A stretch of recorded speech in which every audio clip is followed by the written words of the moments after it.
আসসালামু আলাইকুম। আশা করি যে যেখানে আছেন ভালো আছেন। আলহামদুলিল্লাহ আমার পরিবারেরও সবাই ভালো আছে।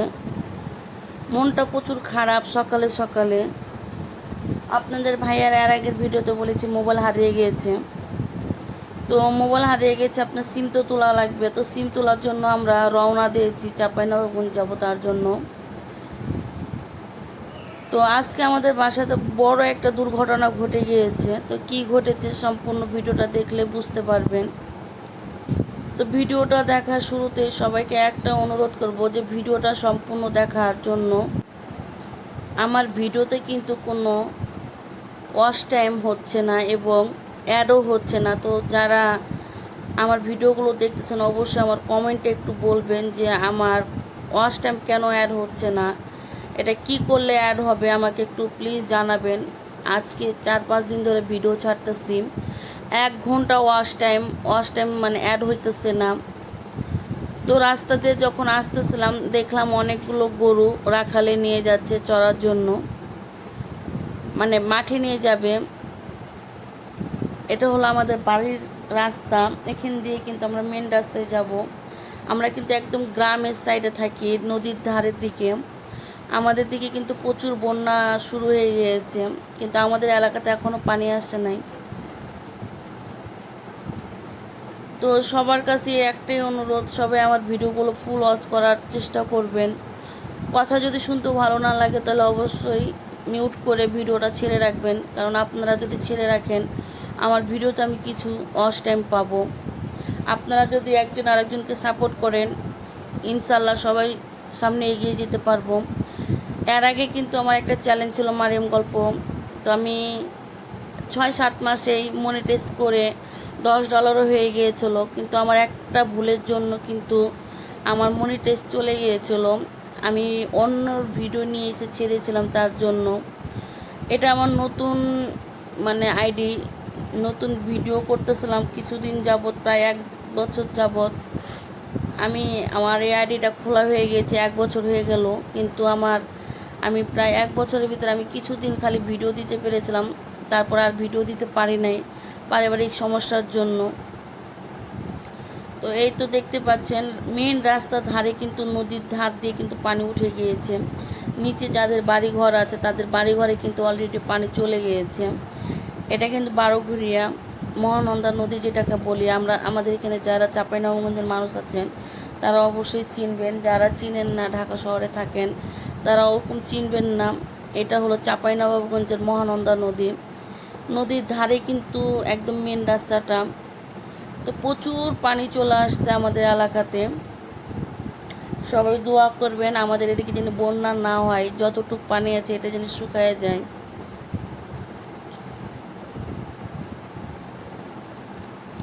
ভিডিওটার শেষের দিকে এমন একটা দুর্ঘটনা ঘটে গেছে আপনাদেরকে দেখাবো। আমি সকাল থেকে রাত পর্যন্ত কিন্তু ভিডিও করে রেখে দিই, পরে ভয়েস দিই। আমি যখনকার চাঁপাইনবাবগঞ্জে এসেছিলাম মানে একটা কাজে, যেটাকে বললাম যে আপনাদের ভাইয়া সিম তোলার জন্য চাপাই যেতেছি, মারিয়ামকে নিয়েছি আর আপনাদের ভাইয়া আর আমি। আর আমাদের বাসাতে আমার ছোট ভাইয়ের বউকে এবং তার ছেলেকে রেখে আসছিলাম। আমার ছোট ভাইও কিন্তু বাক প্রতিবন্ধী, বউ বাক প্রতিবন্ধী, এবং বাচ্চাটা যে হয়েছে আমার ভাতিজা সেও কিন্তু প্রতিবন্ধী। সে আরও প্রতিবন্ধী, এই জন্য বলতেছি সে চোখে দেখে না, কানে শোনে না, কথা বলতে পারে না, মানে একেবারে খুবই খারাপ অবস্থা আপনার। তো আমার ভাইয়ের পরিবারের জন্য সবাই দোয়া করবেন। আমার ভাই খুবই নিম্ন অল্প আয়ের সংসারটা চলতেছে। সে চাকরি করে ঢাকাতে স্বপ্ন শপিং মলে। আমার ছোট ভাইয়ের ছেলেটা পড়ে যে হাত ভেঙে গিয়েছে আজকে দুপুর টাইমে, যখন আমরা চাপাইতে যেয়ে মোবাইল ঠিক করি এবং সিম তুলি আপনার প্রায় 1টা বেজে গিয়েছিলো চাপাইতে থাকতে আমি কিন্তু ওগুলো বারবার বলতেছি, আমি ভয়েস দিতেছি। আমার ভাতিজা খাটের থেকে পড়ে যে হাতটা ভেঙে গিয়েছে, হাতের যে মধ্যখানে যে হাড্ডিটা জোড়া থাকে, কিহেনা বলি আমরা, সেই কিহেনার হাড্ডিটা সরে গিয়েছে। তো তো দুপুর টাইমে তাকে নিয়ে মানে ও তো কথা বলতে পারে না, ভিডিও কলে ইশারা করতেছে আর কান্না করতেছে। তখন আমি বললাম যে তুমি, আমার আব্বা বাড়িতে আছিলো, তো আমার আব্বাকে ফোন দিলাম। আমার বাসার আমার আব্বার বাসা 5 মিনিটের রাস্তায়, বেশি দূরের না। আমরা ভাড়া বাড়িতে থাকি আর আমার আব্বারা নিজস্ব বাড়িতে থাকে। তো একদিন আমার দাদার বাড়িটাকে ভিডিও করে আপনাদেরকে দেখার সুযোগ করে দিব। আল্লাহর রহমতে আমার বাপ চাচারা খুবই ভালো পর্যায়ে আছে, কিন্তু বলে না কিছু কিছু কষ্টের জন্য দূরে থাকা লাগে। তো আমরা সবসময় দূরে থাকি, আমার বাপ চাচাদের কাছ থেকে আমরা অনেক দূরে থাকি। এটা হলো মহানন্দা নদী আমাদের চাঁপাইনবাবগঞ্জের। এটাই চাঁপাইনবাবগঞ্জ থেকে ভিতরে ঢুকতে লাগলে এই নদীটা পড়বে। আর পদ্মা নদী আছে, আমাদের বাসা যেদিকে সেদিকে আমাদের পদ্মা নদীও আছে। পদ্মা সেতু না, পদ্মা নদী যেটাকে বলে ভারতের সাথে। আমাদের বাড়ি কিন্তু বর্ডারের সাথে। আর এই দেখেন 2টা দোকান কিন্তু ডুবে গিয়েছে পানির জন্য। মানে এত পরিমাণের পানি হয়েছে যে নিচে যে রেস্টুরেন্ট দিয়েছিল 2টা, সেই রেস্টুরেন্ট 2টা কিন্তু ডুবে গিয়েছে।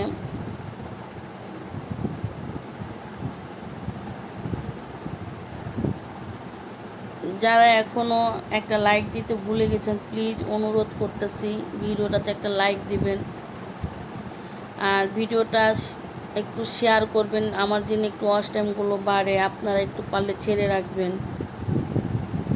এই তো সর্বপ্রথমে আপনাদের ভাইয়াকে নিয়ে কিন্তু সিমের, যেখানে সিম কাস্টমার যেটাকে বলে যে সিম তুলে, সেখানে চলে আসছি। আপনাদের ভাইয়ের সিম তুলবে, তার জন্য সিম তোলার পরে চলে যাব আপনার নিউ মার্কেটে যেয়ে তখন মোবাইল ঠিক করতে দেব।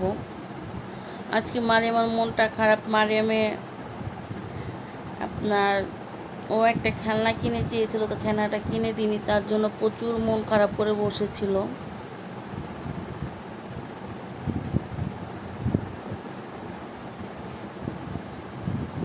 এটা হলো চাঁপাইনবাবগঞ্জ কলেজের মাঠ, এটা দেখতে পাচ্ছেন। এটাই হলো নিউ মার্কেট, চাঁপাইনবাবগঞ্জের বড় নিউ মার্কেট বলে এই জায়গাটাকেই।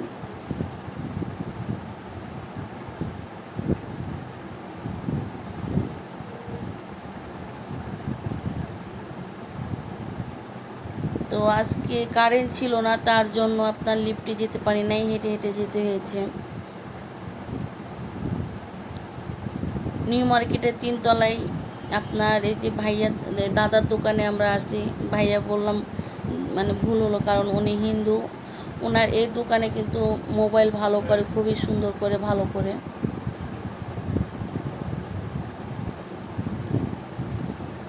তো এই মোবাইলটা হলো আমার ছোটো ভাইয়ের মোবাইল, তো পরে যে নষ্ট হয়ে গেছিলো।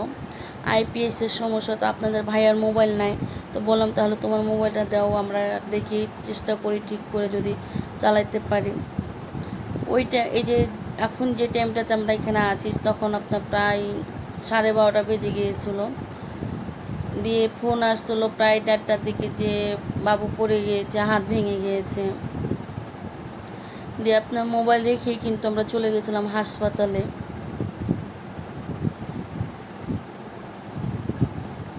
এখানে আমাদের মোবাইলের আইপিএসটা ঠিক করার জন্য চেষ্টা করতেছে, কিন্তু আইপিএসের মাদারবোর্ডের একটা পিন পাচ্ছে না, তার জন্য মোবাইলটা ঠিক করা হয় নাই।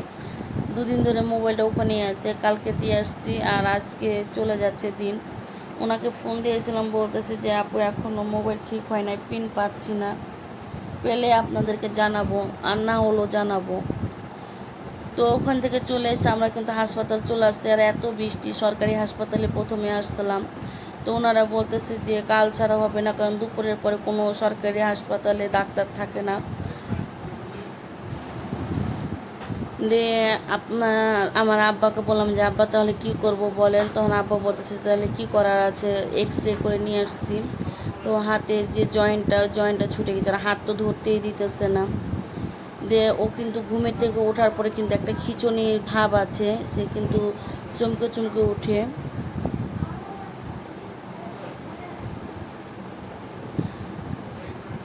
দিয়ে আপনার মানে এই যে দেখতে পাচ্ছেন, এটা হলো আমার ভাতিজা, ছোট ভাইয়ের ছেলে, তার মা। আর এদিকে কিন্তু সব বেডগুলো মানে খালি ছিল কালকে। সবাই আমার ভাতিজার জন্য দোয়া করবেন। সে যেন সুস্থ হয়ে যায়।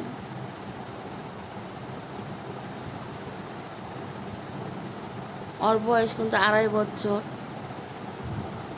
আমার ভাইয়ের পরিবারের জন্য সবাই দোয়া করবেন।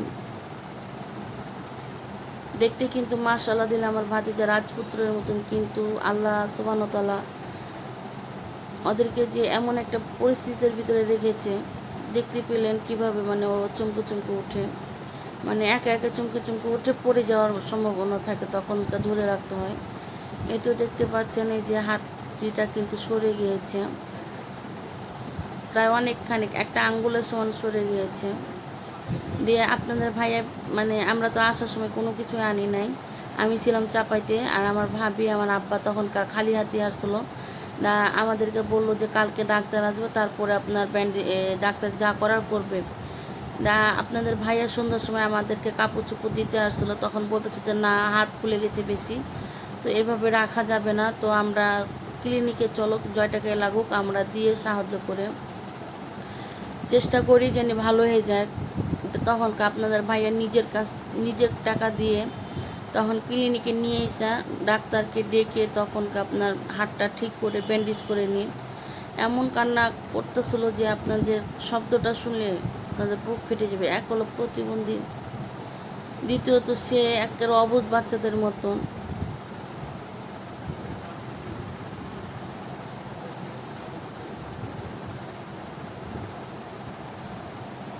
ব্যান্ডেজ করার পরে কিন্তু আল্লাহর কি হুকুম, সে একদম ঠান্ডা হয়ে গিয়েছিল, আর এমন একটা ঘুম দিয়েছিল, তার পরের দিন সকালে ঘুম ভেঙেছে।